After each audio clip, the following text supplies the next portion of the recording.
대법원 2025년 1월 9일 선고 2024도 12689 판결 사건명 마약류 관리에 관한 법률 위반 향정 헌법과 형사소송법이 정한 절차에 따르지 아니하고 수집된 증거나 이를 기초로 획득된 2차적 증거를 유죄 인정의 증거로 사용할 수 있는 예외적인 경우 및 이에 해당하는지 판단할 때 고려해야 할 사항과 그러한 예외적인 경우에 해당한다고 볼 만한 구체적이고 특별한 사정이 존재한다는 점에 대한 증명책임 소재. 검사 수사기관이 위법하게 수집한 1차적 증거가 수사 개시의 단서가 되었거나 사실상 유일한 증거 내지 핵심 증거이고 위법의 정도 역시 상당할 뿐더러 피고인이 수사기관에서 1차적 증거를 제시받거나 1차적 증거의 내용을 전제로 신문받은 바가 있는 경우 2차적 증거인 피고인의 법정 진술을 유죄의 증거로 사용할 수 있는지 여부, 원칙적 소극 및 이때 피고인의 법정 진술을 유죄의 증거로 사용할 수 있는 예외적인 경우와 그러한 특별한 사정이 존재한다는 점에 대한 증명책임 소재. 검사 헌법과 형사소송법이 정한 절차에 따르지 아니하고 수집된 증거는 물론 이를 기초로 하여 획득한 2차적 증거 역시 유죄 인정의 증거로 삼을 수 없는 것이 원칙이다. 수사기관의 절차 위반 행위가 적법 절차의 실질적인 내용을 침해하는 경우에 해당하지 않고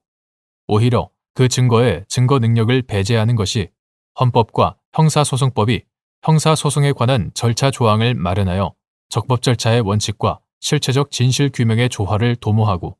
이를 통하여 형사사법 정의를 실현하려고 한 취지에 반하는 결과를 초래하는 것으로 평가되는 예외적인 경우에 한하여 유죄 인정의 증거로 사용될 수 있다. 따라서 2차적 증거의 경우에도 절차에 따르지 아니한 1차적 증거 수집과 관련된 모든 사정들, 즉 절차 조항의 취지와 그 위반의 내용 및 정도,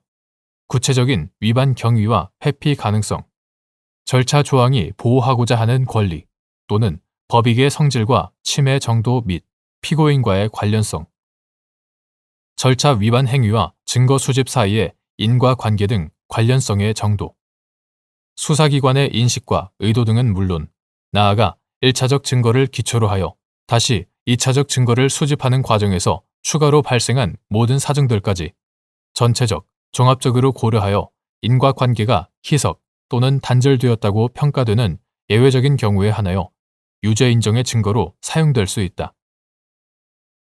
구체적 사안이 위와 같은 예외적인 경우에 해당하는지를 판단함에 있어서 적법한 절차를 따르지 않고 수집된 증거나 이를 기초로 획득된 2차적 증거를 유죄의 증거로 삼을 수 없다는 원칙이 훼손되지 않도록 유념하여야 하고 그러한 예외적인 경우에 해당한다고 볼 만한 구체적이고 특별한 사정이 존재한다는 점은 검사가 증명하여야 한다. 나아가 이러한 법리는 2차적 증거가 피고인의 법정 진술인 경우에도 그대로 적용된다.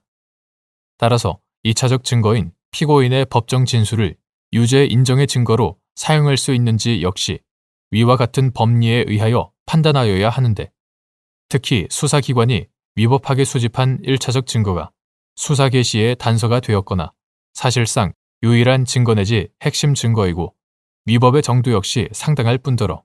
피고인이 수사기관에서 1차적 증거를 제시받거나 1차적 증거의 내용을 전제로 신문받은 바가 있다면 특별한 사정이 없는 이상 법정 진술도 1차적 증거를 직접 제시받고 한 것과 다름없거나 적어도 1차적 증거의 존재를 전제로 한 것으로 볼 수 있으므로